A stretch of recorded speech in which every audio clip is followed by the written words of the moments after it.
There's a man sitting against a pine right now, not 50 feet from a fire he could have built, and he is freezing to death with dry wood all around him and a full set of warm clothes on his back.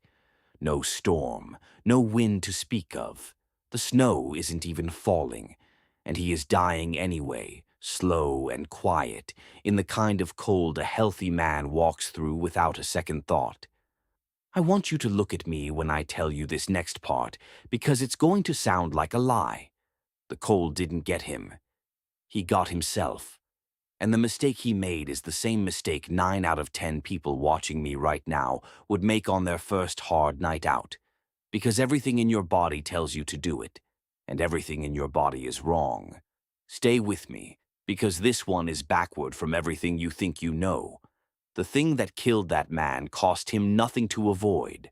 Not a dollar, not a dime, not one piece of gear he didn't already have. And the thing that did him in wasn't the temperature on any thermometer. It was a decision. A small, sensible, reasonable feeling decision that he made early in the day and never thought about again. By the time it mattered, he was already too far gone to undo it. Now here's what I want you to hold on to, because I'm going to come back to it, and it's the whole spine of what I'm telling you today. The men who froze this way weren't caught out in killing cold. A lot of them died on nights that weren't even that cold, nights that an old hand would have slept through and grumbled about in the morning. I'm going to show you exactly how a man freezes on a mild night with good clothes and dry wood within arm's reach. But not yet. Keep it in the back of your mind, because once you see it, you'll understand why the cold gets blamed for a thing the cold never did. Let me tell you who I am first, so you know I'm not reading this off a card somebody handed me. I've spent more winters than I'll admit running a line alone in country where the nearest other living soul was 2 days of hard walking down a frozen river, and the nearest help might as well have been on the moon. I've gone out in the morning warm and come back at dusk in trouble, and I learned why the hard way, the only way it ever truly sticks. The men who taught me didn't get it out of a book. They got it out of burying friends who made this exact mistake. And the first thing they hammered into me was the thing almost everybody alive today has flat backward. If you're getting something out of this already, do me one small favor and tap that subscribe button, give this a like, and turn on the notification bell, because what I put out keeps a few people alive every winter, and the bell is the only way you'll know when the next one lands. That's all I'll ask. Stay with me, because the rest of this costs you nothing. Here's where most folks go wrong, and if this next piece doesn't land, nothing else I tell you will hold together. When people think about freezing, they picture standing still. They picture a man caught in the open, not moving, going stiff and slow while the cold creeps in. So, the natural thought, the obvious thought, the thought that feels exactly like survival, is this: keep moving, stay busy, work hard, generate heat, don't stop, because stopping is dying. And that belief, that good, sensible, reasonable belief, is the very thing that puts men in the ground. Because here is the truth the old hands knew in their bones. The danger isn't the cold getting into you from the outside. The danger is the wet getting out of you from the inside. And the wet, more often than not, is something you make yourself. It's sweat. Let me say that again so it lands, because everything in you wants to argue with it. The man who works himself hard in the cold, who chops and hauls and breaks trail until his shirt is damp against his back, has just signed a contract he can't get out of, because sweat doesn't stay warm. The moment you stop moving, and you will stop moving, you have to stop sometime. That damp shirt turns into a sheet of cold pressed flat against the one part of you that you most need to keep warm.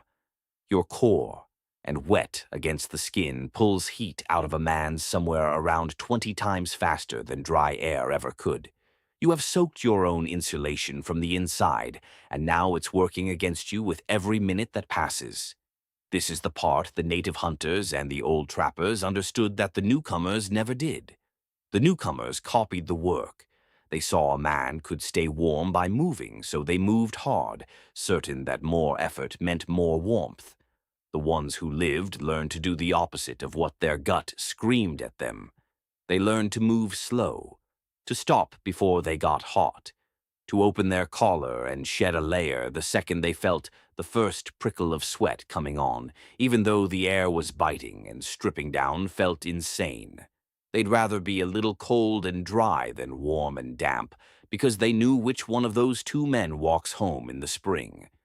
Here's the rule, and I'll hand it to you the same way it was handed to me, in layers, because dumping it all at once would rob it of its weight.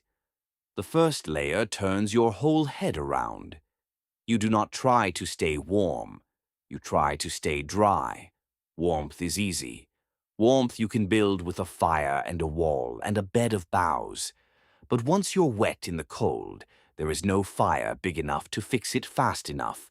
So, a dry man who is a little cold is in good shape, and a sweating man who feels toasty is in mortal danger, and the cruel part is that the second man feels safer than the first. You judge yourself by your dampness, not by your comfort. The second layer is the one almost everybody gets backward. When you start to work, you take clothes off. I know how that sounds. The cold is sitting right there on your skin, and I'm telling you to strip. But you do it before the sweat starts, not after, because once you're damp, the damage is already done. The old hands had a saying for it, plain as a fence post. You sweat, you die. So they ran cold on purpose. They'd start a hard climb, chilled, almost uncomfortable, knowing the work would warm them just right by the top, instead of starting warm and arriving soaked. The third layer feels like cheating once you learn it. You break your work into pieces and you rest before you need to, not after. A man who pushes till he's gasping and pouring sweat and then collapses to rest has done the worst possible thing. He's made himself wet and then gone still. Instead, you work a little. You stop while you've still got plenty in the tank. You let your body settle, and you keep your effort low and steady all day long, like a coal that burns slow instead of a flame that flares and dies. Slow and dry beats fast and wet every single time out here. The fourth layer is the one nobody sees coming. When you finally do stop for the night, the first thing you deal with before the fire, before the shelter, before anything, is whatever dampness you've already got on you. You get that wet layer off your skin. You dry it by the fire, or you swap it, or you wring it out and put on something dry against your chest, because sleeping in a damp shirt is how a man lies down alive and doesn't get up. The wet you carry into your bedroll is the wet that kills you in your sleep. Now circle back with me to what I told you to hold on to, that riddle of how a man freezes on a mild night with dry wood right there beside him. Here's the whole answer, laid out plain, and once you see it, the rest locks into place. He didn't freeze because it was cold. He froze because he was wet, and he was wet because he worked too hard early in the day when the sun was up and the air felt fine. He broke trail through deep snow, or he chopped a big pile of wood fast, or he hauled his load up a long grade, and the whole time he felt wonderful, warm and strong and capable, sweat soaking into his wool, and he never gave it a thought because warm feels like winning. Then the sun dropped. The temperature fell the way it always does at dusk, and that sweat, still trapped in his clothes, turned to ice water against his skin. His own body heat couldn't keep up with the drain. His core temperature started sliding, and here's the cruelest piece of all of it. As his core cooled, his mind went foggy and slow and strangely peaceful. He stopped feeling cold. He felt warm even, that false warmth a freezing man feels right near the end.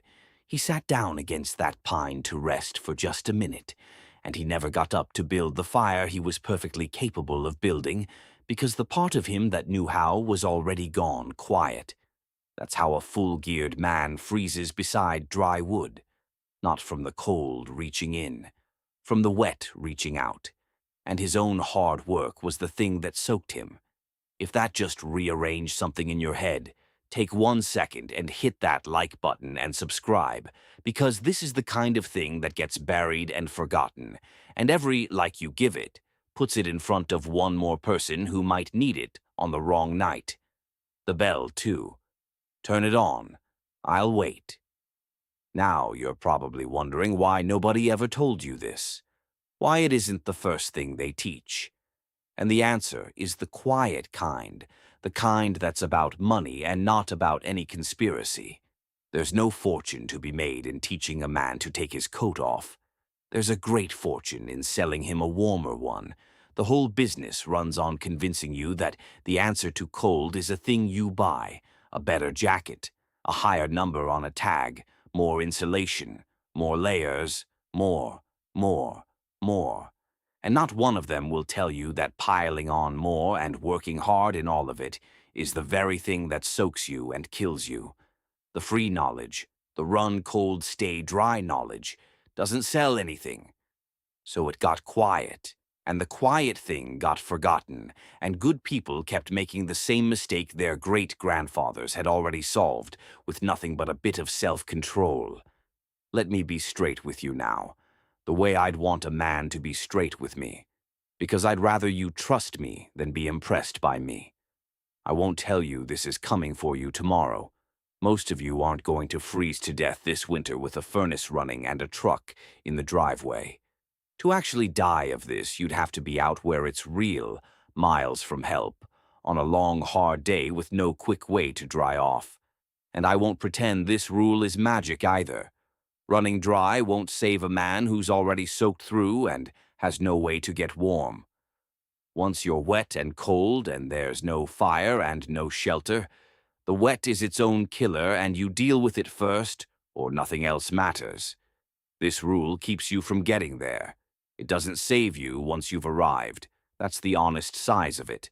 And I won't skip the one hard fact that proves I'm not spinning you a campfire tale, because this is written down better than almost any old ways lesson I know. Read any modern cold weather survival manual the military puts out for soldiers who might be stranded in the field, and you'll find the exact rule the old trappers lived by printed in plain letters. They have an acronym for staying warm, and the very first letter stands for keep it clean.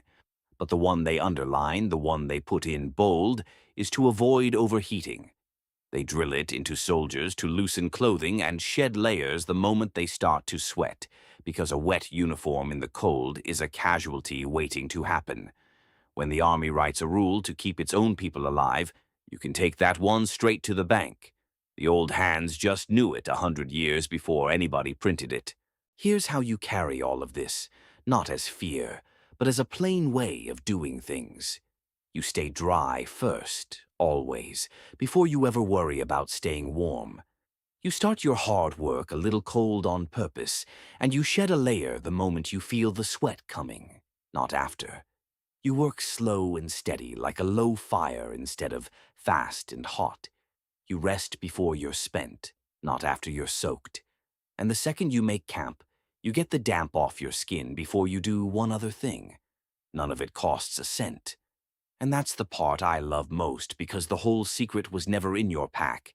It was in knowing when to do less. Maybe that's the real lesson, the one bigger than sweat and bigger than winter. Those men didn't die because the cold was cruel. The cold was only ever just the cold.